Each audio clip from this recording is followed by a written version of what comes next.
meditation, because these two things are the main which will help us to maintain our healthy life. And meditation is not a joke, that is the main important thing for our physical and mental balance. Now, I would like to say a few things which will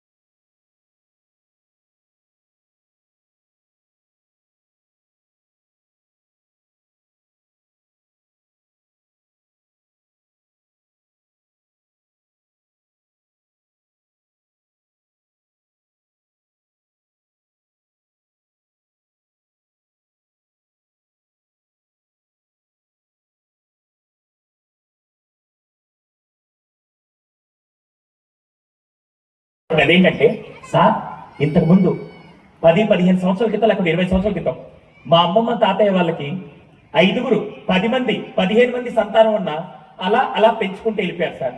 ఈ రోజు నా ఇంట్లో ఒక్కడిని పెంచేసరికి నాకు 3 చెరువులు నీళ్లు తాగిస్తున్నాడని ఎంతమంది parents feel అవుతున్నారు. వరద బాధితులందరూ ఎక్కడ ఉన్నారా? స్కూల్ ఎలా హెల్ప్ చేస్తున్నా కూడా నేను చెప్తాను. ఫస్ట్ పాయింట్ జాగ్రత్త గుర్తుపెట్టుకోండి, ఇది ఎక్కడికెళ్ళి నేను చెప్తాను. ఫస్ట్ పాయింట్, 7 ఏళ్ల క్రితం నేను కౌన్సిలింగ్ సెంటర్లో కూర్చోనంటే ఒక ఆయన వచ్చాడు, ఇలాగే ఫార్మల్ డ్రెస్ వేసుకుని ఒక ఆయన వచ్చాడు, వయసు ఒక 40-45 ఉంటాయి. నేను లోపల రంగాన్ని అడిగాను, సార్ మీకేమైనా సమస్య ఉందంటే భలేవాడు సూయర్ నాకేం సమస్య లేదు, మా అబ్బాయితో సమస్య అన్నాడు. ఏంటి సార్ మీ అబ్బాయితో సమస్య అంటే, మా వాడు చదువు అంతా బాగానే ఉంటుంది, ఏమైంది నేను తెలియదు కానీ లాస్ట్ వారం నుంచి నన్ను ఐఫోన్ KTM బైక్ అడుగుతున్నాడు సార్ అన్నాడు. అయితే కొన్ని వచ్చి నా దగ్గరికి ఎందుకు వచ్చాడు, భలేవాళ్ళు సార్ మీరు ఏదో సైకాలజిస్ట్, మీరు మంచిగా విషయాలు చెప్తారు, మీ దగ్గర వచ్చారంటే అయితే ఒక పని చేయండి సార్ వాడికి గట్టిగా చెప్పండి అంటే, భలేవాడు సార్ వాడు నన్ను గట్టిగా అడుగుంటే నేను 4 తగిలి చాపేవాడిని, వాడు బతిలాడుంటే నేను బుచ్చగించేవాడు సార్, కానీ వాడు డిమాండ్ చేస్తున్నాడు సార్ అన్నాడు. డిమాండ్ అంటే హక్కుతో అడుగుతున్నాడు. మీరు వెళ్ళి అబ్బాయి లోపలికి రమ్మన్నాడు. ఈయన లోపలికి వెళ్ళి ఆ అబ్బాయి లోపలికి వచ్చాడండి, సారీ ఈయన బయటికి వెళ్ళి అబ్బాయి లోపలికి వచ్చాడు. బిలీవ్ మీ, అమాయకత్వానికి ప్యాంటు షర్ట్ వేస్తే ఎలా ఉన్నాడు అలా నేరుగా లోపలికి వస్తే, ఊరి ఇలాంటి వాడిని పట్టుకుని ఆ తండ్రి కంప్లైంట్ ఇచ్చిందని చెప్పి నేను వెంటనే ఏం మాట్లాడకుండా బాబు వచ్చి కూర్చో అంటే కుర్చీ కూడా నిశ్శబ్దంగా ఇలా లాక్కుండా ప్రొఫెషనల్గా లాగి కూర్చున్నాడు. నేను అడిగా నీ పేరేంటండి, నా పేరు సురేష్ సార్ అన్నాడు. అవును ఏం చదువుతున్నాడు, ఇంటర్ సెకండ్ ఇయర్ సార్. మీ నాన్న ఏమన్నా అడిగాను, అవును సార్ అడిగాను, KTM బైక్ ఐఫోన్ అడిగాను. అప్పటిదాకా అపరిచితుల్లో రాములాగా ఉన్నాడు, ఒక్కసారి చంద్రబాబు బయటకు వచ్చిన వాళ్ళు. నేను వెంటనే కౌన్సిలింగ్ కదా 4 మంచి మాటలు చెప్తాను, అరే ఇప్పుడు అడగకూడదురా రేపటి రోజు మీరు పెద్ద కొనుక్కోవచ్చు అంటే, సార్ నేను అడిగిన దాంట్లో న్యాయం ఉంది సార్ అన్నాడు. ఊరే వీడు ఎంత కాన్ఫిడెంట్ ఉన్నాడు, చెక్ చేద్దామని.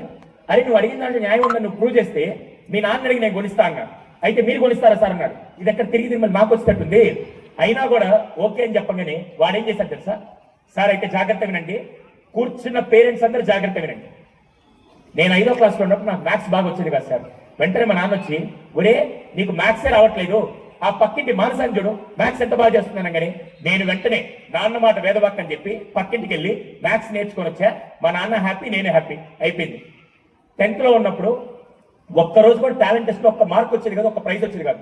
మళ్ళీ మా నాన్న వచ్చి, ఒరే నిన్ను మంచి స్కూల్లో చేస్తున్నా, ఏ రోజు ఒక ప్రైజ్ తీసుకొచ్చా, ఆ పక్కింటి సుబ్బారావు కొడుకుని చూడు ఎంత బాగా చేస్తున్నాడంటే. ఎంతమందికి అర్థమైంది రైట్? ఇప్పుడు మానస ఇంటర్ సెకండ్ ఇయర్ చదువుతుంది, సుబ్బారావు గారు అబ్బాయి ఇంటర్ సెకండ్ ఇయర్ చదువుతున్నాడు, నేను ఇంటర్ సెకండ్ ఇయర్ చదువుతున్నా. మానసకి వాళ్ళ నాన్న కంప్యూటర్ కొనిచ్చాడు, సుబ్బారావు గారు వాళ్ళ అబ్బాయికి పల్సర్ 120 బండి కొనిచ్చాడు.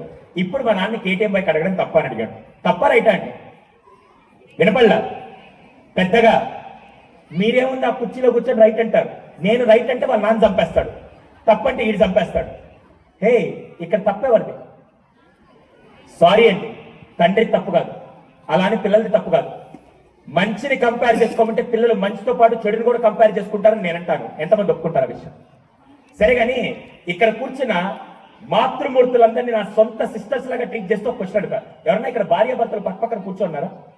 సార్ మీ పేరు గురుగారు? మీ పేరే కొద్ది పెద్ద చెప్పండి పర్లేదు. సతీష్. మీ మిస్సెస్ గారి పేరు? అక్షయ.